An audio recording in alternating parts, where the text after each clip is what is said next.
यह कहानी एक स्कूल टीचर की है जो अचानक गर्भवती हो जाती है, लेकिन हैरानी की बात यह थी कि उसका पति कभी पिता बन ही नहीं सकता। वह सोच में पड़ जाती है कि उसके साथ यह बुरा काम किसने किया। छानबीन करने पर जो सच सामने आता है वह उसकी पूरी दुनिया हिला देता है। आइए जानते हैं कि आखिर उसके साथ क्या हुआ। हम देविका नाम की एक लड़की को देखते हैं जो अपने कमरे में शीशे के सामने खड़ी है। वह परेशान लग रही है क्योंकि अगले दिन उसके साथ एक घटना घटी थी जिसका जिक्र हमें आगे पता चलेगा।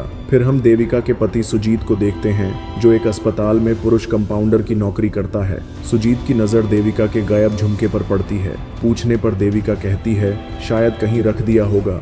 सुजीत अस्पताल चला जाता है। उसके जाने के बाद देविका फिर शीशे के सामने आती है और अपनी बाहों पर चोट के निशान देखकर उदास हो जाती है। अस्पताल में सुजीत अपने दोस्त केविन से बात करता है। हमें पता चलता है कि उनकी शादी को 4 साल हो चुके हैं, लेकिन कुछ चिकित्सीय जटिलताओं की वजह से देविका को बच्चा नहीं हो पा रहा। इस कारण सुजीत बहुत परेशान रहता है क्योंकि उसे बच्चे बहुत पसंद हैं। इसलिए दोनों नियमित रूप से डॉक्टर के पास चेकअप के लिए जाते हैं। तभी वहाँ एक पुलिस इंस्पेक्टर अपने कांस्टेबल के साथ नीतू नाम की 10 साल की बच्ची से मिलने आता है। नीतू के साथ उसकी इमारत के सुपरवाइजर ने शारीरिक शोषण की कोशिश की थी। माता पिता ने इसके खिलाफ शिकायत दर्ज की थी। इंस्पेक्टर अपने कांस्टेबल से शिकायत पढ़ने को कहता है जिसमें पुलिस ने बहुत आपत्तिजनक तरीके से विवरण लिखा था। यह पढ़कर नीतू की इज्जत और खराब हो रही थी। इंस्पेक्टर नीतू के माता पिता से कहता है शिकायत वापस ले लो, वरना कोर्ट के चक्कर में तुम्हारी बेटी की इज्जत इतनी खराब होगी कि वह किसी को मुंह दिखाने लायक नहीं रहेगी। डर के मारे वे शिकायत वापस ले लेते हैं।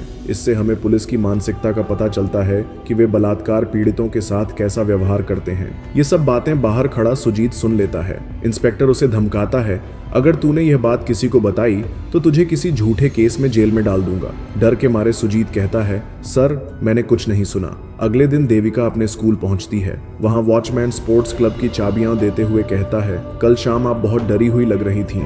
देविका अंदर जाकर अपना खोया हुआ झुमका ढूंढती है और कुछ देर बाद उसे वह मिल भी जाता है। तभी उसकी दोस्त गीता आती है। देविका बताती है कि वह और सुजीत कुछ दिनों के लिए कल्याणी द्वीप जा रहे हैं क्योंकि उसे वहां का माहौल बहुत पसंद है। सुजीत का मानना है कि वहां की देवी की पूजा से उन्हें बच्चा जरूर होगा। दोनों कल्याणी द्वीप पहुंचते हैं। वहां हम सुजीत की मां कल्याणी को देखते हैं जो बहुत सख्त स्वभाव की महिला है। वे कई सालों से अपने द्वीप को बचाने के लिए आंदोलन कर रही हैं।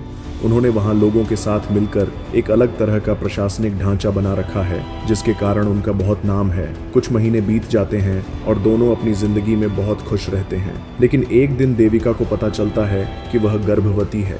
यह जानकर वह बहुत दुखी हो जाती है। जब वह यह बात गीता को बताती है तो गीता खुश हो जाती है क्योंकि देविका और सुजीत की सालों की मन्नत पूरी हुई थी। लेकिन जब गीता उससे दुखी होने की वजह पूछती है तो देविका कहती है मैं उस घटना को भूल नहीं पाई जो मेरे साथ हुई थी। मुझे सब कुछ साफ करना है, तभी सुकून मिलेगा। रात को देविका अपने स्मार्टफोन में कुछ देख रही होती है। तभी सुजीत आता है और कैलेंडर देखकर पूछता है क्या तुम्हें मासिक धर्म हुआ? लेकिन देविका उसे कुछ नहीं बताती। सुजीत बहुत खुश था। उसे लगता था कि इस बार देविका जरूर गर्भवती होगी। देविका अपनी गर्भावस्था के बारे में सुजीत को अभी नहीं बताना चाहती। वह अपने फोन में column teacher sex video search करने लगती है। तभी सुजीत उसे सोने के लिए कहता है और वह फोन बंद करके चली जाती है। अगले दिन सुजीत अपने दोस्त केविन के साथ घर पर शराब पी रहा होता है। उसे देविका के आने का डर रहता है। केविन कहता है अपनी पत्नी को काबू में रख, उससे डरने की जरूरत नहीं। सुजीत जवाब देता है यार मैं ऐसा नहीं कर पाऊंगा। तभी केविन सिगरेट लाने को कहता है। सुजीत अपने कमरे में सिगरेट ढूंढने जाता है और वहां उसे देविका की गर्भावस्था की रिपोर्ट मिलती है। इसे पढ़कर वह खुशी से फूला नहीं समाता।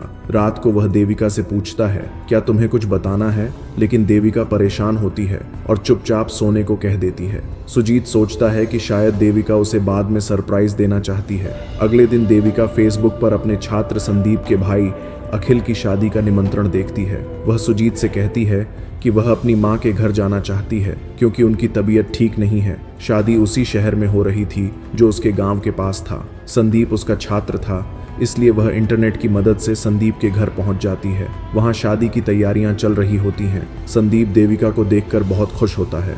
तभी कोई अखिल पर तेजाब फेंक कर भाग जाता है। तेजाब उसके कानों के पास गिरता है और बच जाता है। यह उसकी पूर्व प्रेमिका ने किया था क्योंकि वह किसी और से शादी कर रहा था। सभी अखिल को लेकर अस्पताल जाते हैं। देर होने की वजह से संदीप देविका को बस स्टैंड तक छोड़ने जाता है। रास्ते में देविका संदीप से उसके दोस्तों के बारे में पूछती है। संदीप बताता है कि कॉलेज के बाद उसके दोस्त अलग अलग जगहों पर बस गए। बस स्टैंड पर देविका जानबूझकर अपना बैग संदीप की कार में छोड़ देती है, जिसमें उसका फोन रिकॉर्डिंग मोड में था। वह बस देखने के बहाने अंदर जाती है और बाद में बैग ले लेती है। बस में बैठकर जब देविका रिकॉर्डिंग सुनती है तो पता चलता है कि संदीप अपने दोस्त मार्टिन से फोन पर बात कर रहा था। वह बता रहा था कि उन्होंने देविका के साथ जो किया उसकी जांच वह अब कर रही है। इससे उनके पकड़े जाने का खतरा है। जिसने देविका के साथ गलत किया वह दोस्त नवीन था जो अब कोच्चि में था। मार्टिन कहता है, हमारे पास देविका की तस्वीरें और वीडियो हैं, इसलिए वह कुछ नहीं कर पाएगी। यह सुनकर देविका फूट फूट कर रोने लगती है। वह फेसबुक पर नवीन को ढूंढती है जो कोच्चि में खाना डिलीवरी का काम करता था। अपनी माँ के घर पहुंचकर वह अपनी बहन धनिया को यह घटना बताती है। धनिया भी रो पड़ती है और देविका को हिम्मत से काम लेने को कहती है। इधर सुजीत अपनी डॉक्टर से मिलने जाता है। डॉक्टर बताती है कि देविका अपने बच्चे का गर्भपात कराना चाहती है। यह सुनकर सुजीत सदमे में चला जाता है क्योंकि इतने सालों बाद उन्हें बच्चा होने वाला था और देविका उसे खत्म करना चाहती थी। देविका अपने पिता के दोस्त से मिलने जाती है जो पहाड़ तोड़ने के लिए बम बनाते थे। पिता 18 साल पहले उसे छोड़कर चले गए थे। घर लौटने पर सुजीत उससे गर्भावस्था के बारे में पूछता है और कहता है, तुम बच्चे का गर्भपात क्यों करना चाहती हो? तब देविका उसे सब कुछ बता देती है। हमें उस घटना का फ्लैशबैक दिखाया जाता है। कुछ महीने पहले एक एथलेटिक्स मीट होने वाली थी। विवेकानंद स्कूल के कुछ लड़के देविका के स्पोर्ट्स क्लब हॉल में मजे कर रहे थे। बाकी छात्र जा चुके थे। देविका ने उन्हें जाने को कहा। तब उन लड़कों ने उसे एक टॉफी दी जिसमें नशीला पदार्थ मिला था। टॉफी खाने के बाद देविका चक्कर खाकर बेहोश हो गई। इसके बाद नवीन और उसके दोस्तों ने देविका के साथ सामूहिक बलात्कार किया और उसका वीडियो बना लिया। जब देविका को होश आया तो उसकी हालत बहुत खराब थी। उसे पूरी तरह होश नहीं था। वह उसी दिन घर पहुंची थी जब हमने कहानी की शुरुआत में उसे शीशे के सामने खड़ा देखा था। उसके शरीर पर उन लड़कों ने कई जख्म दिए थे। यह सुनकर सुजीत उस पर गुस्सा करता है और कहता है, तू अपने पेट में न जाने किसका पाप लेकर घूम रही है। वह उसे बहुत बुरा भला कहकर अस्पताल चला जाता है। वहां वह सारी बात केविन को बता देता है। केविन कहता है, मैंने पहले ही कहा था कि अपनी पत्नी को इतनी छूट मत दे। वह सुजीत को बच्चे का गर्भपात कराने की सलाह देता है ताकि समाज में उसकी बदनामी न हो। सुजीत जवाब देता है, तू देविका से जाकर यह बात कर। अगले दिन केविन देविका के पास आता है। उस समय सुजीत की मां कल्याणी भी वहां होती हैं। सुजीत अपनी मां को अंदर ले जाता है और केविन देविका को ही दोषी ठहराने लगता है। वह जो कुछ उसके साथ हुआ उसके लिए उसे जिम्मेदार बताता है और गर्भपात करने को कहता है। गुस्से में देविका केविन को वहां से भगा देती है। रात को देविका सुजीत से कहती है, केविन तुम्हारा पति नहीं, तुम हो। उसे जो कहना था उसे खुद आकर कहना चाहिए था। कल्याणी ने ही रॉय से देविका की मदद करने को कहा था। उनका योजना थी कि वे नवीन को लॉज में बुलाएंगे और उसे मार देंगे। इधर सुजीत को अपनी गलती का एहसास होता है। वह देविका से बात करने की कोशिश करता है लेकिन देविका उसका फोन नहीं उठाती।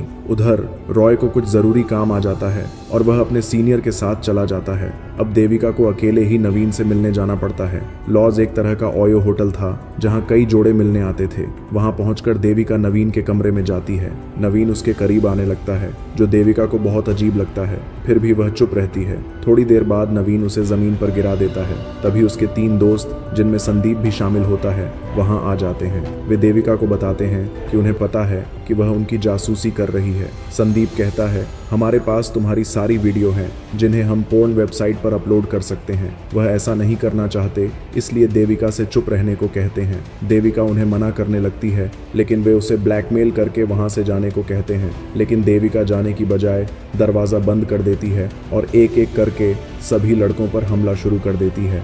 देविका जो मार्शल आर्ट में निपुण थी, अमजद के पिता द्वारा दिए गए हथियार से उन्हें पीटना शुरू करती है। वह उन्हें बुरी तरह घायल कर देती है। जब संदीप और मार्टिन भागने की कोशिश करते हैं तभी रॉय वहां आता है और दोनों को मार डालता है। काफी देर तक चले इस संघर्ष के बाद देविका नवीन के सामान में बम रखकर उसे उड़ा देती है। इस तरह वह अपना बदला पूरा करती है, क्योंकि जैसा कि कहानी कहती है, एक शिक्षक हमेशा शिक्षक ही रहता है। कुछ समय बाद का दृश्य दिखाया जाता है। सुजीत देविका से मिलकर माफी मांगता है, लेकिन देविका उससे अलग होकर अकेले अपनी जिंदगी जीने का फैसला करती है। वह कहती है, जब मुझे तुम्हारी सबसे ज्यादा जरूरत थी तब तुम मेरे साथ नहीं थे। मैं तब अकेली थी और अब भी अकेले रहूंगी। वह सुजीत को बताती है कि उसने अपने बच्चे का गर्भपात नहीं कराया और वह उसी के सहारे अपनी जिंदगी जिएगी। इसके साथ ही फिल्म की समाप्ति हो जाती है। मुझे लगता है कि शायद बच्चा सुजीत का ही था, इसलिए उसने गर्भपात नहीं कराया। आप लोगों को यह कहानी कैसी लगी, कृपया कमेंट करके जरूर बताएं।